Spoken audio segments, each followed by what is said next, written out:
ভারতের হাতে বন্দী বাংলাদেশের ৯০ এবং বাংলাদেশে বন্দী ভারতের ৯৫ জেলে বিনিময় হবে রোববার। আন্তর্জাতিক জলসীমায় ওই হস্তান্তর প্রক্রিয়া সম্পন্ন হবে। গতকাল পররাষ্ট্র মন্ত্রণালয়ে ডিক্যাব লাউঞ্জ পরিদর্শনকালে সাংবাদিকদের এই তথ্য জানান পররাষ্ট্র উপদেষ্টা তৌহিদ হোসেন। নতুন পুরাতন মিলে ভারতের কারাগারে থাকা ৯০ বাংলাদেশি জেলে ও নাবিককে মুক্ত করে দেশে ফেরানোর প্রক্রিয়া শুরু হয় মধ্য ডিসেম্বরে।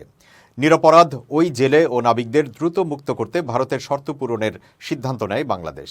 ওই সময়ে বাংলাদেশে আটক ৯৫ ভারতীয় জেলের মুক্তির বিনিময়ে দেশটিতে আটকা নতুন পুরাতন মিলে ৯০ জেলে নাবিককে ছেড়ে দেওয়ার প্রস্তাব করে নয়াদিল্লি। সামুদ্রিক মৎস্য অধিদপ্তরের পরিচালক আব্দুস সাত্তার আগেই জানান, সম্প্রতি বাংলাদেশের জলসীমায় অবৈধভাবে মাছ ধরার সময় আইন শৃঙ্খলা রক্ষাকারী বাহিনীর হাতে আটক হন ৯৫ জন ভারতীয় জেলে। খুলনা অঞ্চলের একাধিক কারাগারে রাখা হয়েছে তাদের। গত ১৪ অক্টোবর থেকে ৩ নভেম্বরের মধ্যে তাদের আটক করা হয়। মূলত তাদের ছাড়িয়ে নিতে চাপ বা কার্ড হাতে নিতে ভারতীয় কোস্টগার্ড বাংলাদেশি নাবিক ও জেলেদের অন্যায়ভাবে ধরে নিয়ে যায়। মধ্য ডিসেম্বরে পররাষ্ট্র মন্ত্রণালয়ে জেলেদের বিনিময়ের বিষয়ে দীর্ঘ আলোচনা হয়। সভায় পররাষ্ট্র ও স্বরাষ্ট্র মন্ত্রণালয়ের প্রতিনিধিরা ছাড়াও কোস্টগার্ড, বাংলাদেশ বর্ডার গার্ড এবং গোয়েন্দা সংস্থার প্রতিনিধিরা উপস্থিত ছিলেন। এক দেশের জেলেদের অন্য দেশের ভূখণ্ডে ঢুকে পড়াটা এবারই প্রথম নয়। ফলে অতীতেও এক দেশ অন্য দেশের ভূখণ্ডে ঢুকে পড়লে আলোচনার মাধ্যমে ফেরত আনার নজির রয়েছে। কিন্তু ৫ আগস্ট পরবর্তী বাংলাদেশের রাজনৈতিক পট পরিবর্তনের পর দুই দেশের আলোচনার গতিটা শ্লথ হয়ে পড়েছে।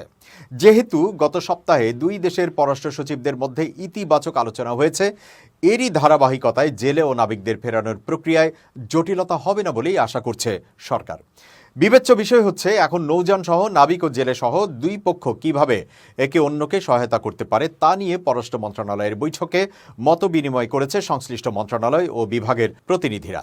ভারতীয় গণমাধ্যম ইকোনমিক টাইমস জানায়, সাগরে মাছ ধরার সময় ভারতীয় কোস্টগার্ডের হাতে আটক বাংলাদেশি ৮০ জেলে ও মাঝি মল্লাকে ফেরত পাঠানোর প্রক্রিয়া শুরু করেছে সে দেশের পুলিশ। তাদের ওড়িশা রাজ্যের পারাদ্বীপ থানা পুলিশের কাছে হস্তান্তর করা হয়েছে। পারাদ্বীপের উপপুলিশ সুপার সন্তোষ কুমার জেনা জানান, আটক বাংলাদেশি জেলেদের পারাদ্বীপ থানা পুলিশের কাছে হস্তান্তর করা হয়েছে।